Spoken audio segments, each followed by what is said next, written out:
जाबिरी तो खे सारा सुनाया सूर दर्दन मुझी दिल खे कयो चकना चूर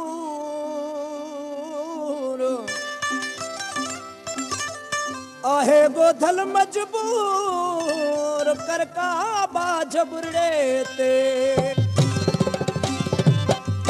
दोस्तों जागीर खान फरमाश, आज़ाद खान गुलवाणी, अली खान गुलवाणी, मोहम्मद रफ़ीक सारगाणी ऐं जैकमाबाद खां सैफुद्दीन सनाणी जी फरमाश जेके असांजे प्यारे शाइर फयाज़ खान जखराणी जा प्यारा दोस्त आहिनि। वेहु घड़ी खन वेहु मुंहिंजा साईं, वेहु घड़ी खन वेहु